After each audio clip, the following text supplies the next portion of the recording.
Welcome to మన Bommarillu. Upcoming రివ్యూలోకి వెళ్ళిపోదాం. అనన్య కాంచన ఎర్రటి ఎండలో రోడ్డుపై ఆకలి మంటతో నడుస్తూ వస్తూ ఉంటారు. అక్కడ కుళాయి కనిపించడంతో వాటర్ తాగడానికి వెళ్తుంది అనన్య. ఇంతలో శేఖరం వచ్చి కాంచన చెంప పగలగొడతారు.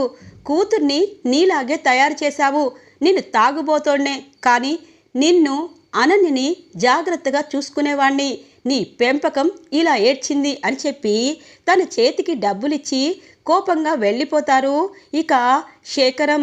ఇంతలో అనన్య వస్తుంది. శేఖరం ఏంటమ్మా, వాచ్మెన్ నీకు డబ్బులిచ్చాడు అని అంటుంది. ఇక కాంచన దబాయిస్తూ, మానవత్వం తల్లి, పోనీలే ఈరోజు మన ఆకలి తీరుతుంది, నేను వెళ్ళి టిఫిన్ తీసుకొస్తాను అని చెప్పి గబగబా టిఫిన్ తీసుకుని వచ్చి ఇక అనన్యకి తనకి తింటూ ఉంటారు.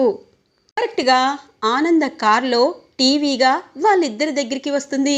మీ ఇద్దరిని ఇలా కేర్ ఆఫ్ ప్లాట్ఫామ్ చూడాలని ఎప్పటి నుండో అనుకున్నాను, కానీ మీ తల కొరివి మీరే పెట్టుకున్నారు కదా, ఇంకా మీరు ఎక్కడెక్కడికి వెళ్ళాలో చెప్పనా? గుడి ముందు లైన్గా ప్రసాదాలు అలాగే అన్నదానాలు రెడీ చేస్తూ ఉంటారు, అక్కడికి వెళ్ళొచ్చు. అలాగే రైల్వే స్టేషన్లో ఇక అంతా నీట్గా శుభ్రం చేస్తే వాళ్ళు కూడా డబ్బులు ఇవ్వచ్చు. ఇలా మీకు చాలా దారులు ఉన్నాయి అనగానే అత్తయ్య గారు అని అంటుంది. ఛీ, దేవుడు మంచి బ్రతుకు ఇచ్చినా మీలాంటి వాళ్ళు మాత్రం దానికోసం పోరాడకుండా ఆశ, అత్యాశ, డబ్బు పిచ్చి, అధికారం పిచ్చితో నన్నే మీరు టార్గెట్ చేస్తారా? నా కుటుంబాన్ని ముక్కలు చేయాలనుకుంటావా? నువ్వు నీ లెక్క. నాకు కొంచెం పోయినా మనశ్శాంతి ఉంది అంటే ఒకటి, ఎందుకంటే రోహిత్ నా బిడ్డ. అలాంటి వాడి జీవితంలో నీలాంటి ఆడది వచ్చిందని ప్రతిరోజు బాధపడుతున్నాను. ఇప్పుడు చెప్తున్నాను, ఇప్పటికైనా మనుషుల్లాగా బ్రతకాలని కోరుకుంటున్నాను అని చెప్పి తన చేతిలో డబ్బు కట్టని ఇక కాంచన చేతిలో పెడుతుంది. కూతుర్ని సరైన మార్గంలో ఇప్పటికైనా నువ్వు నడిపించావు అంటే ఒక తల్లిగా నువ్వు గెలిచినట్టు. నీ కూతురు ఇంకా పాడు పనులు చేస్తుందంటే నువ్వు చచ్చిపోయినట్టు అని చెప్పి వెళ్ళిపోతుంది ఆనందభైరవి. ఆమె తిడితే తిట్టింది కానీ డబ్బులిచ్చిందే అనగానే ఆ డబ్బులు ఎవరికి కావాలి అని అంటుంది. నీకొద్దులే, నాకు కావాలి. ఆకలి చాలా చెడ్డదమ్మి, ఆకలి కోసం ఏదైనా చేస్తారు. ఈ డబ్బిచ్చింది కాబట్టి మనిద్దరం చిన్న ఇంట్లోకి వెళ్ళిపోతాము అనగానే వద్దు, ఆ డబ్బులు తీసుకోవద్దు అని అంటుంది. తీసుకోకపోతే ఇందాక ఆనందభైరవి వదిన గారు అన్నారు కదా, ప్లాట్ఫామ్స్ ఊడ్చుకుంటూ గుడి ముందు అడుక్కుంటూ ఉందామా మరి అనగానే, అమ్మా, తన కొడుకు అలాగే కోడలు కూతురు అలాగే పెద్దత్తయ్య గారు పెద్ద మామయ్య గారు ఇలా తన కుటుంబం కోసం ఏదైనా చేస్తున్న ఆనందభైరవి ఆనందాన్ని నేను పొందాలి, ఆ ఆనందం తనకి లేకుండా చెయ్యాలి. ఇలా 2 దారుల్లో నేను వెళ్తాను అనగానే, ఇప్పుడేం చేస్తావు? ఆ సమీర దగ్గరికి వెళ్ళి ఏదైనా చేస్తావా అనగానే, లేదు, ఆ దర్శన్ ఎలాగైనా సమీర మెడలో 3 ముళ్ళు వేసేటట్టు ప్లాన్ చేస్తాను, ముందు క్యాబ్ బుక్ చేయి అనగానే, అమ్మీ, ఇది ఆనందభైరవి ఇచ్చిన డబ్బులు అనగానే, అందుకే తన గురించి తను ఎక్కువగా ఆలోచిస్తుంది, తన డబ్బుతోనే ఈరోజు తన కొడుకు పెళ్లి చేయబోతున్నాను అని అంటుంది అనన్య. ఇది ఇలా ఉండగా సమీర, అబ్బా, ఈ క్యాన్సర్ డ్రామా ఏంటో ఇలా అయిపోయింది. అటువైపు దర్శన్ని శరణ్యని గొడవ పెట్టి పంపించేశాను, కానీ నా మెడలో 3 ముళ్ళు ఎప్పుడు వేస్తాడు దర్శన్ అని అంటూ ఉండగానే, ఎప్పుడని ఇలా తిరగడం కాదు అని అంటుంది అనన్య. అయ్యో అనన్య, నువ్వా అనగానే, ఫోన్ చేస్తే లిఫ్ట్ చేయటం లేదేంటి అనగానే, అవును, స్విచ్ ఆఫ్ అయింది అని చెప్పి అంటుంది. సరే, మీరేంటి ఇలా సడన్గా వచ్చారు? ముందు లగేజ్లు కూడా ఉన్నాయి అని అంటుంది. నన్ను కూడా అనగానే అర్థమైపోయింది, ఆ ఆనందభైరవి నిన్ను ఇంటి నుండి గెంటేసిందా? అమ్మో, తను మామూలుది కాదు. అలా అయితే నా ఇంటికి ఎందుకు వచ్చావు? వెళ్ళు, మా అన్నయ్య నేను సర్దుకొని వెళ్ళిపోతాము. ఈ క్యాన్సర్ డ్రామా తెలిసిందంటే నిన్ను రోడ్డు మీదకి నెట్టేసింది, నన్ను పైకి పంపించేస్తుంది అని అంటుంది సమీరా. ఏందమ్మి అంత భయపడతావు? ఇప్పుడు దర్శన్ దగ్గర నువ్వు చెడ్డదాన్ని అయిపోతావు కదా అని అంటుంది కాంచన. అవును, నువ్వు క్యాన్సర్ డ్రామా ఆడి మంచి పని చేశావు. ఇప్పుడు లాస్ట్ స్టేజ్ అంటే నువ్విప్పుడు శ్మశానంలో కట్టెలు పేర్చుకొని ఆ కట్టెలపైన పడుకుంటే గాని దర్శన్ నీ మెడలో తాలిబొట్టు కట్టడు. లేకపోతే ఇలానే జీవితాంతం దర్శన్ దర్శన్ అని చెప్పి కలవరించుకుంటూ ఉంటావు అని అంటుంది అనన్య. అలా అయితే తాలిబొట్టు కట్టగానే నేను బ్రతికిపోవచ్చా అనగానే, కాదు, లాస్ట్ అండ్ ఫైనల్ జర్నీ అని చెప్పాలి. అప్పుడు తాలిబొట్టు కట్టగానే నువ్వు పైకి లేచి నీ తాలి మహిమ వల్ల నాకు దేవుడు మళ్ళీ తిరిగి ప్రాణాలు ఇచ్చాడని డ్రామా ఆడు. అప్పుడు ఆ ఆనంద, శరణ్య, ఆ ఇంట్లో వాళ్ళందరూ దర్శన్ చేసిన పనికి ఏం చేస్తారు అన్నది నీకే తెలుస్తుంది అనగానే, అబ్బా మంచి ఐడియానే, వర్కౌట్ ఫుల్గా అవుతుంది, ఇప్పుడే చేసేద్దాం అని అంటుంది సమీరా. ఇది ఇలా ఉండగా ఆనంద లీలావతితో మాట్లాడుతూ ఉంటుంది. అక్క, రేపు లహరిని ఇంటికి తీసుకురావాలి. తన 3 రాత్రుల్ని పుట్టింటి వారే కదా చేయాలి అనగానే, ఆ ఏర్పాట్లన్నీ నేను చూసుకుంటా ఆనంద. అలాగే, శరణ్య ఎందుకో బాధపడుతుంది, తన అక్క గురించి ఆలోచిస్తుందేమో అని చెప్పి అంటూ ఉంటుంది. అవునా అని చెప్పి శరణ్య దగ్గరికి వస్తుంది ఆనందభైరవి. శరణ్య ఏడుస్తూ ఇక దర్శన్ తన చెంప పగలగొట్టిన విషయమే గుర్తు చేసుకుంటుంది. ఇన్ని రోజులు ఆయన నాతో తప్పుగా ప్రవర్తించినా, ఏదైనా మాట్లాడినా కోపగించుకున్నా ఒక లెక్క ఉండేది. కానీ నన్ను కొట్టారు, నన్ను అపార్థం చేసుకుంటున్నారు, నేను తప్పుడు మనిషిలా అయిపోయాను. ఆ సమీర నిజస్వరూపం నేను ఎలా బయట పెట్టాలి అని చెప్పి బాధపడుతూ ఉండగానే ఆనంద వస్తుంది. శరణ్య, ఏమైంది? మీ అక్క గురించి తెలుసు కదా, నీకో విషయం తెలుసా?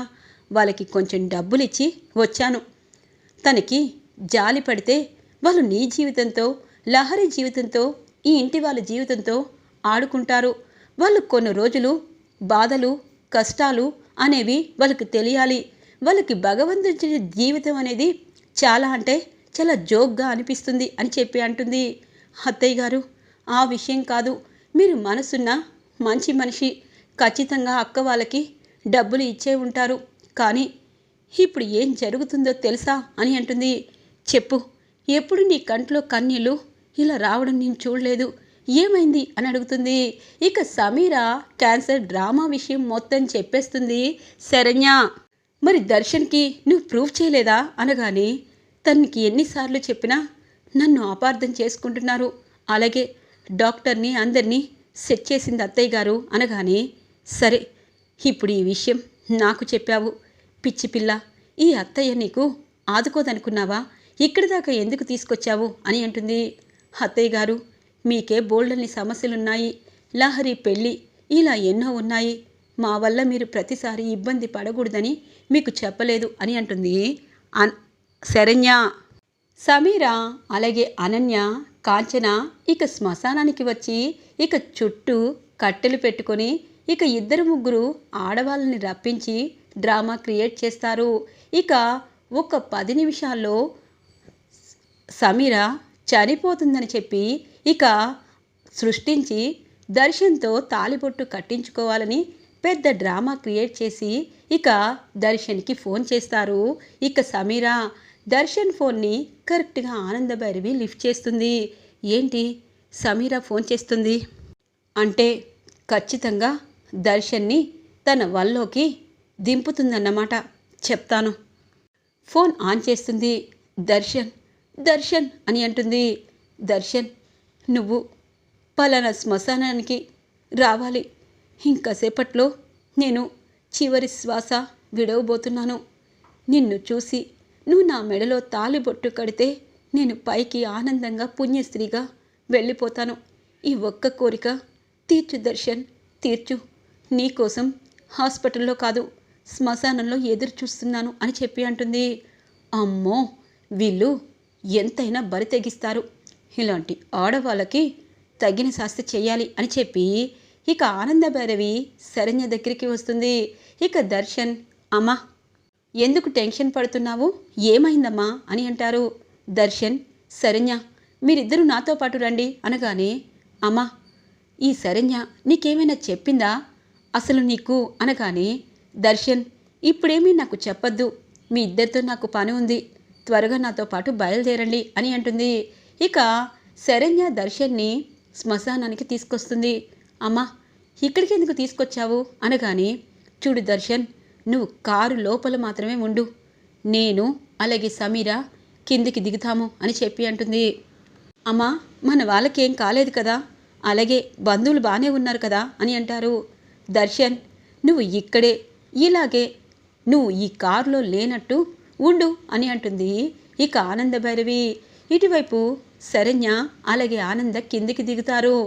ఒక్కసారిగా వీళ్ల కోసం దర్శన్ వచ్చి తాలిబొట్టు కడతాడని ఎదురు చూస్తున్న సమీర అలాగే అనన్య, కాంచన ఒక్కసారిగా ఆనంద భైరవి శరణ్ని చూసి షాక్ అవుతారు. అమి, మనం తప్పించుకుందామే, ఆనంద వచ్చిందంటే సమీర పని అయిపోయినట్టే, పద పద అని చెప్పి ఇక కొంచెం ముందుకు వెళ్ళి దాక్కుంటారు కాంచన అలాగే అనన్య. ఇక సమీరాకి ఫీజులు ఎగిరిపోతాయి. ఇక తన ముక్కులో దూదులు కూడా ఏం చేయాలో అర్థం కాదు. ఇక తను సెట్ చేసిన ఆ మనుషులు, అమ్మ ఆనంద భైరవి గారు వస్తున్నారు, ఇప్పుడు మేమేం చేయాలి అని కానీ డ్రామా మొదలు పెట్టండి అని చెప్పి అంటుంది.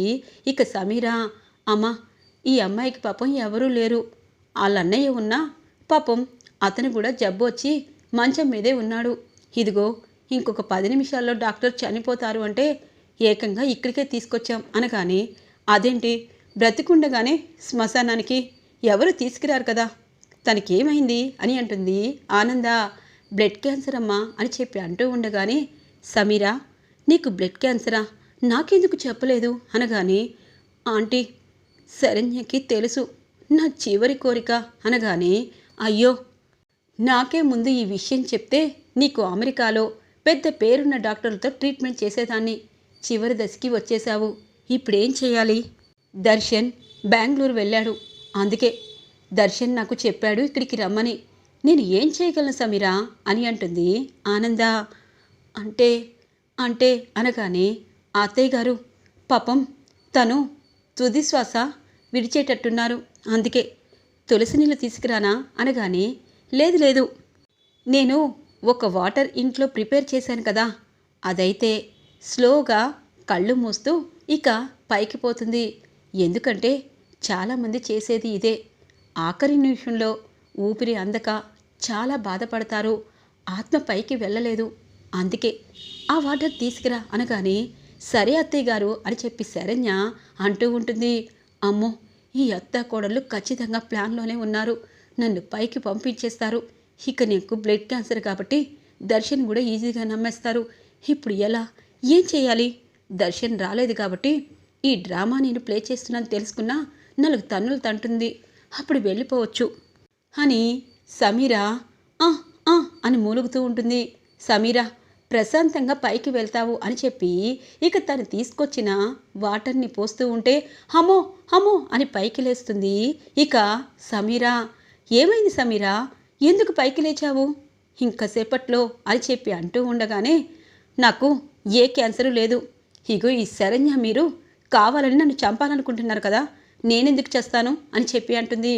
ఒసేయ్ సమీరా, నీకు ఎంత ధైర్యమే, క్యాన్సర్ డ్రామా ఆడి నా కొడుకుని పిలిపించుకొని మెళ్ళో తాలిబొట్టు కట్టించుకోవాలనుకుంటున్నావా, నీకు ఎన్నిసార్లు బుద్ధి చెప్పినా బుద్ధి రావటం లేదు, ఏకంగా శ్మశానాన్నే నువ్వు ఇక్కడ తయారు చేశావు అంటే నువ్వు ఏదైనా చేస్తావు అనగానే, ఇంతలో దర్శన్ కిందికి వస్తారు. దర్శన్ని చూడగానే షాక్ అయిపోతుంది. దర్శన్ దర్శన్ అనగానే, అమ్మా ఏమైంది అని చెప్పి అంటారు. జరిగిందంతా చెప్తుంది. అక్కడ ఉన్న వాళ్ళు పారిపోతారు.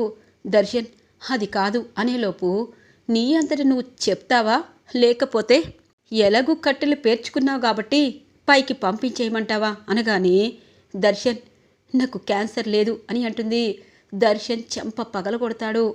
అంటే శరణి చెప్పింది నిజమేనా అనగానే, అది కాదు దర్శన్, మనిద్దరం ప్రేమించుకున్నాము, నువ్వు నా మెడలో తాలిబొట్టు కట్టాలి అప్పుడే అనగానే, చి నీచురాలా, నువ్వు ఆస్తి కోసం దర్శన్ని వల్లో వేసుకోవాలనుకున్నావు, నా కోడలు ఇంటి పరువు ప్రతిష్ట అలాగే దర్శన్ కోసం ప్రాణమిస్తుంది, కానీ ఒకటి మాత్రం నిజం, నీలాంటి ఆడవాళ్ళని మగవాళ్ళు నమ్మినంతకాలం మీరు ఏం చేసినా కరెక్టే అనుకోవచ్చు. దర్శన్, దీనికి ఎటువంటి శిక్ష వేయాలో నువ్వే వేయి, ఇకపై సమీరా నీ జీవితంలో ఉండకూడదు అని అంటుంది ఆనంద. అమ్మ, తప్పు చేశాను. ఇలాంటి మాయల మరాఠీ వాళ్ళలో చిక్కుకొని శరణ్యని తప్పుగా అన్నాను. శరణ్య, నన్ను క్షమించు. ఒకటి, వీళ్ళు ఏం చేస్తారో చేయరో నాకు అవసరం లేదమ్మా. కానీ నా భార్య, నా కుటుంబం, అమ్మ నాన్న వీళ్ళే నాకు కావాలి. ఇలాంటి వాళ్ళని గుర్తు కూడా కాదు, వీళ్ళ పేరుని కూడా మర్చిపోతాను. ఛీ అని చెప్పి ఇక దర్శన్ అక్కడి నుండి వెళ్ళిపోతూ ఉంటే ఆనంద అంటుంది, నీ వెనకాల ఎవరుండి ఇలాంటి నాటకాలు ఆడిచ్చారో వాళ్ళే రోడ్డు మీదకి వచ్చారు. నువ్వు కూడా రోడ్డు మీదకే వస్తావు అని చెప్పి ఇక శరణ్ని తీసుకొని దర్శన్ తీసుకొని ఇంటికి వెళ్ళిపోతుంది ఆనంద భైరవి. ఈరోజు రివ్యూ ఇలా ఇంట్రెస్టింగ్గా ఎండ్ అవుతుంది ఫ్రెండ్స్. రాబోయే రివ్యూ కోసం మా ఛానల్ని సబ్స్క్రైబ్ చేసుకోండి. Thanks for watching friends.